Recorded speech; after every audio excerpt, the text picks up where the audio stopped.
wanted to come and talk to you today about a conference I was at recently in Phoenix. I just got back from it a few days ago. I spent several days with people who have survived a toxic work environment. Some of those were either in a faith based space as a staff person or as a volunteer or both. And in those situations, I have really found the value of not only connecting personally and face to face when possible with people who've experienced something similar to that, but also just the power of getting to hear in person in ways that you wouldn't otherwise hear, even like in a podcast interview. So, I have interviewed several people for a World of Difference podcast who have experienced traumatic and even toxic work environments that they have worked through in their career or in their just journey of being a volunteer, whether it's through their church or in other spaces where people volunteer in nonprofits. And as I have been interviewing people over the years. It's not the whole part of what I do on a World of Difference podcast, but it's a piece of it. And sometimes people do and don't share about that experience in the interview.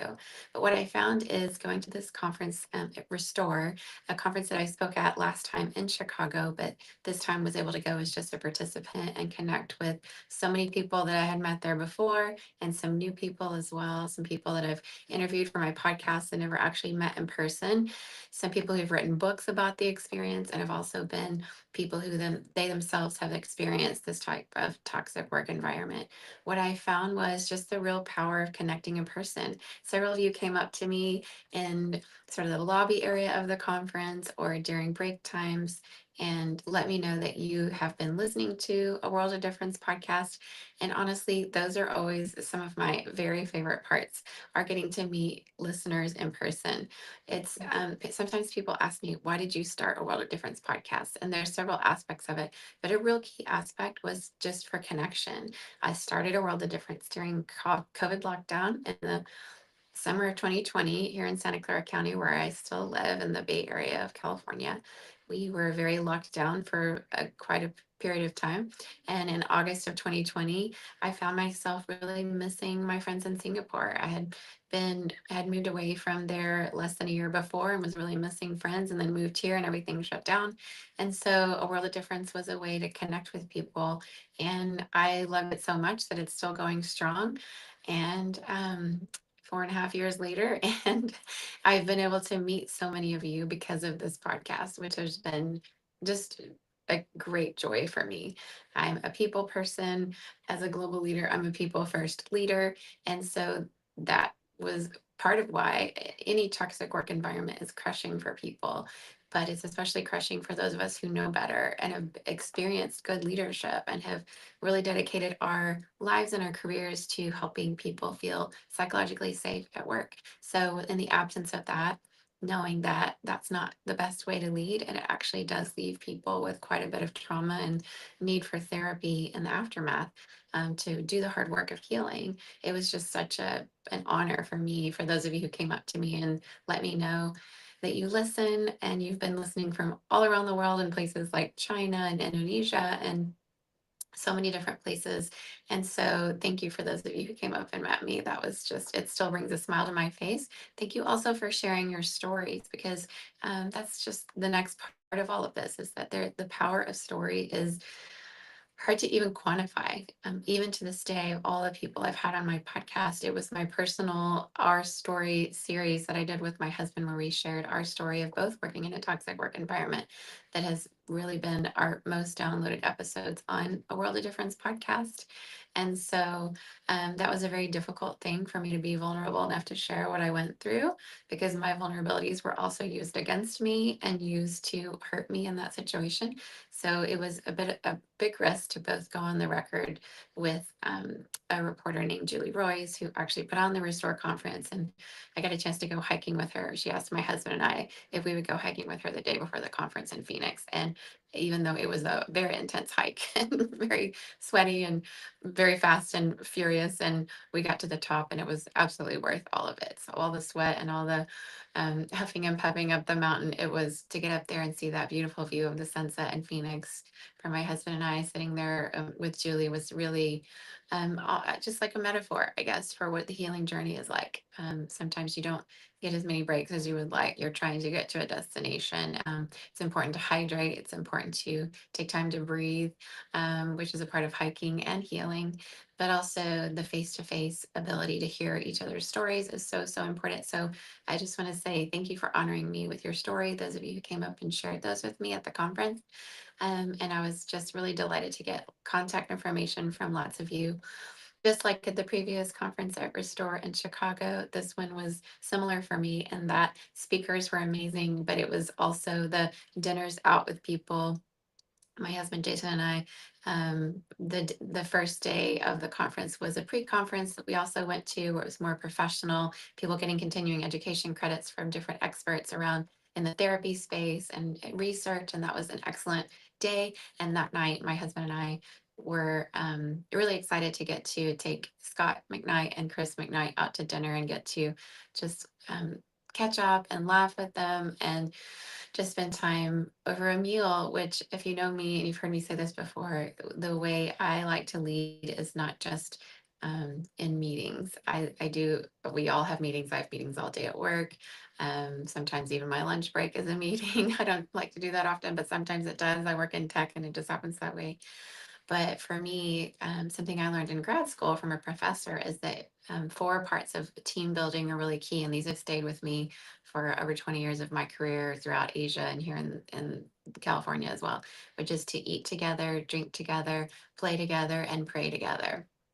And so, and that pray together part really is just to have a spiritual aspect to your team. So, whatever spirituality looks like for you, for me, it was that hike with Julie.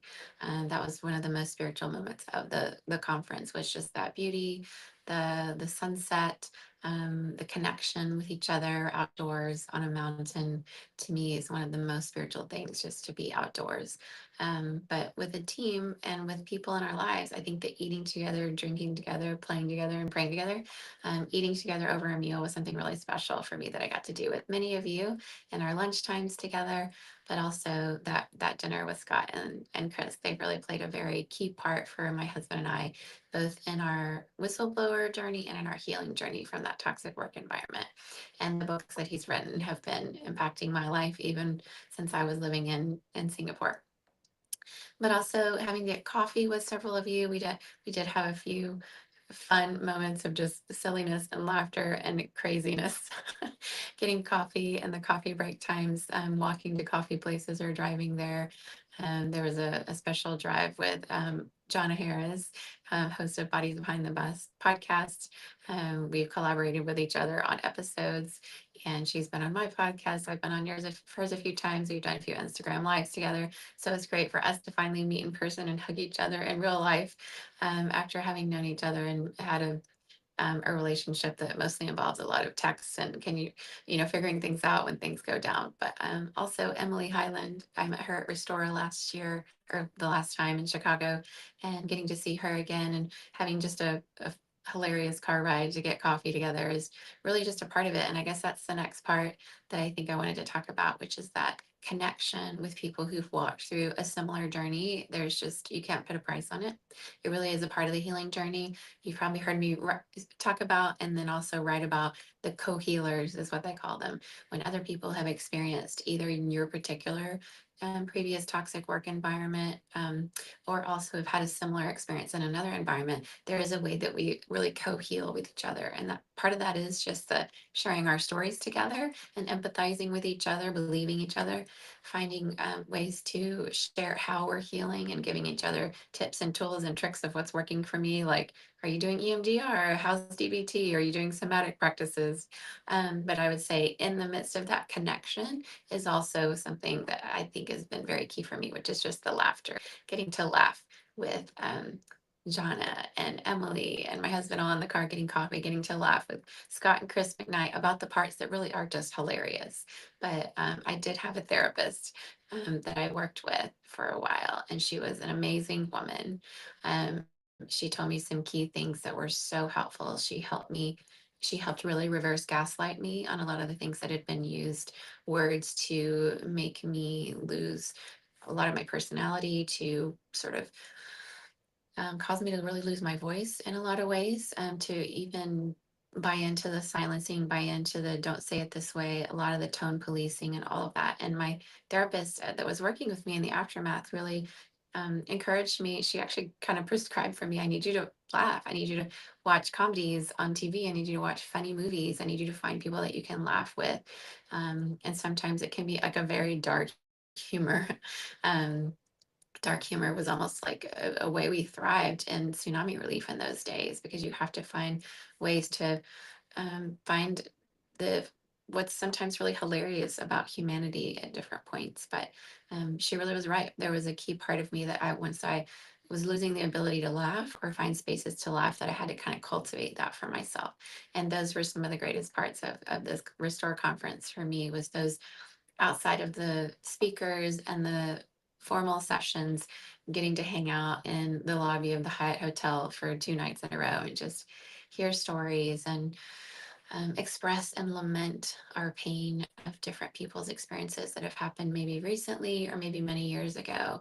And that just telling of our stories and seeing each other and feeling known and seen and valued, to know that we can't really control what happened to us, but we really can control how we choose to heal and the tools around us. And so that is part of, for me, what Restore has been about, is a reminder that we're in the driver's seat of the restoration for ourselves. Um, and so, yeah, I look back on how I felt as a speaker at Restore in Chicago a couple years ago, and then now how I felt this time. And it was not that time has healed those injuries, but it's the work that I've put in with therapists over time, to where I really feel that I'm in a really different place than I was before. And it's not because time has healed those wounds, but because I've done the hard work of healing, which is still in process, but so, so much better. And part of healing for me has been, I've gotten to a point of creating and taking action and being really right brained about a lot of things. And that has involved, I think sometimes when you get to that part of wanting to create something new and create something better, is that I've really applied that into my career and my work, creating new spaces, joining new spaces, being asked to be on boards where we're making a difference in the world, in nonprofit spaces. And also just in the work that I do, treating people as human beings, treating people as people worthy of dignity and respect, people worthy of care, and that being a caring leader is not only setting an example, but it also is the way all of us want to show up at work, to be cared for. And I really do believe, and the research does show, that when we show up as caring leaders, it's actually good for business, it's good for nonprofit, it's good for all industries, because our brains are really more available to do the work that we're trying to do and we want to do in the world. And that best happens when we show up with care. And caring means listening to understand. It means having those conversations where we help people feel seen, where we show up with our vulnerabilities as safe as we feel to do so, and cultivating that psychological safety for people to do that and be who they are. I think we bring out the best in each other and in our work environments when we are allowed to be ourselves and show up with our strengths, and, showing our weaknesses, because we all have them, and just saying, hey, let's work together. Let's work this out as a team. And so, yeah, those are some of the things that I'm taking away from being at this Restore conference: the face-to-face interaction, the connection and the laughter, and the power of storytelling, and getting to meet many of you in person who listen to the podcast. So I hope wherever you are today in the world, that you're taking a deep breath and you're remembering that you're human, that you deserve all the healing, and that in doing so and caring for yourself and caring for others, it really is a way to make a difference. So keep making a difference wherever you are.